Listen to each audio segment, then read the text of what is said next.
My Lord and my God, I firmly believe that you are here, that you see me, that you hear me.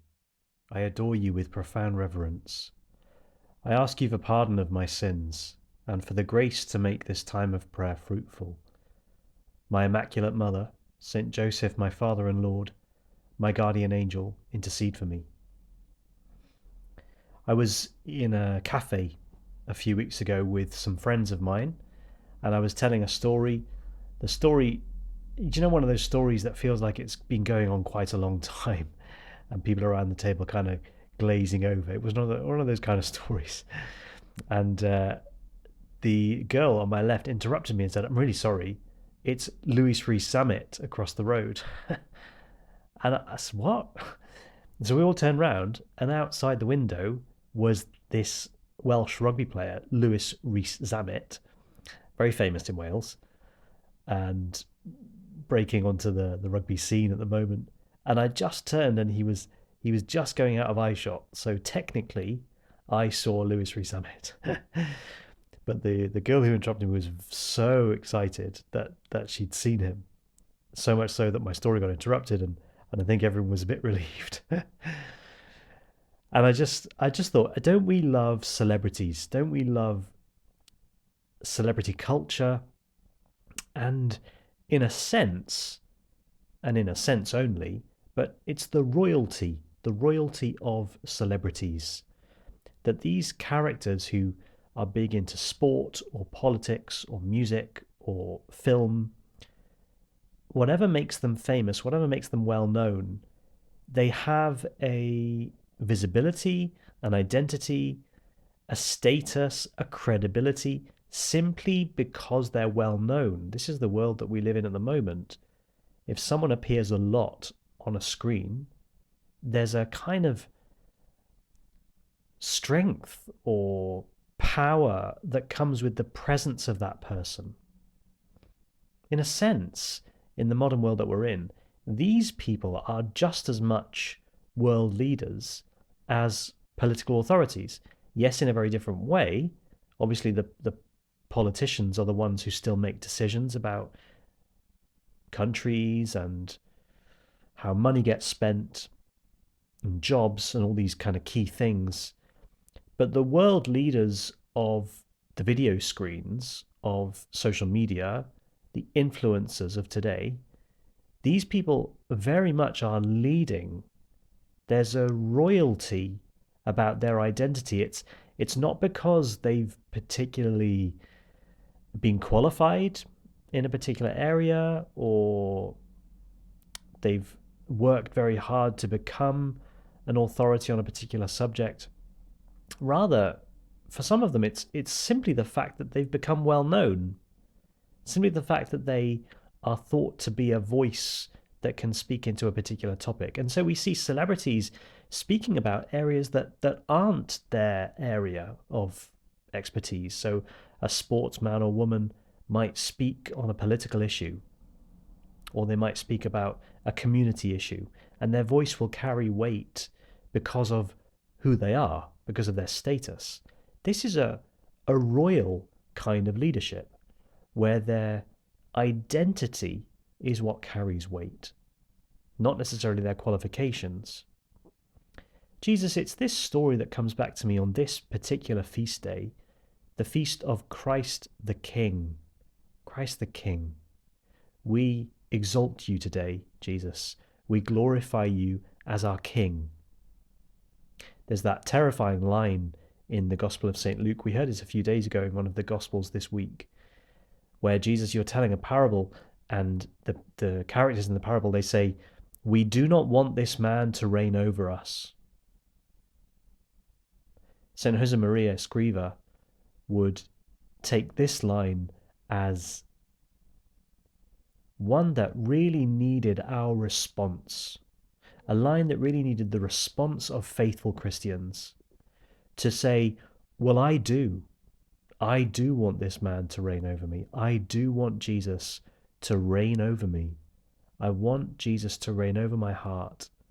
I want Jesus to reign over my imagination, over my memory, over my workplace, over my family life. over my moral decisions, over my friendships. I want Jesus to reign. This would be maybe an interesting prayer for us to make during the day today, as the day goes on. I want Jesus to reign over the different elements of my life. And what does that mean? I guess in a world where celebrity culture is so primary, so key to especially younger generations, that we recognize people from the TV, from different parts of the world, with different ways of being famous, we recognize them.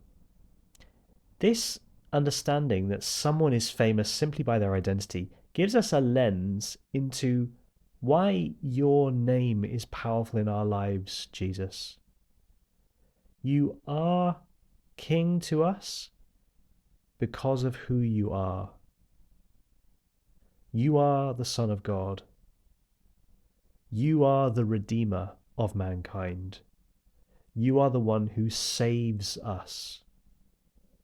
And this is why I'm to let you reign over me. It's an act of trust. It's an act of faith, more than it's an act of feeling, perhaps. To decide for Jesus Christ to reign is to allow his kingdom to take root in my heart, in my life. And we notice in the gospel today 3 times where the crowds around the cross, so the gospel is Jesus dying on the cross in Luke's gospel, and the crowd standing around 3 times say, save yourself. The first time they say, let him save himself, and then the second 2, save yourself and us. The crowds recognize that your power, your kingship, Jesus, will be in the way that you prevent your own death from happening. This is how power will be measured. Can you prevent death? Because nobody can prevent death, and so if you can, then you must be king. But save yourself and prove it to us. So really, it sounds like an act of faith, as though they're saying, wow, we'll really be impressed. I mean, do this last thing for us and we'll really be impressed. It sounds like an act of faith. Actually, it's just one among many of their refusals to accept this particular king. And so it's said cynically, save yourself and come down from the cross, then we'll believe. Prove to us. You, as Jesus of Nazareth, you need to prove to us, this is how the logic would go, that you're worth us accepting your kingdom. Prove it. Jesus, I'm so sorry when there are times in my life where I say to you, prove who you are, where I set up walls and obstacles. And actually, what you call me to in your kingdom is precisely the opposite. Your kingdom is a kingdom of surrender. And the subjects in your kingdom are to surrender. This is what we're called to do, to surrender to the will of the Father. And so the way you save us mysteriously is precisely by surrendering to the death that looks like you're powerless. Therefore, if we imagine ourselves at the foot of the cross, well, you died in the same way that the criminals on your left and right died. It looks the same to the onlooker. And yet, with the eyes of faith, Jesus, we profess that it was in dying, in surrendering to this physical death that looked like an ending, you reign supreme over death itself. That now, having experienced death and rising from death, you have destroyed it for me. For me.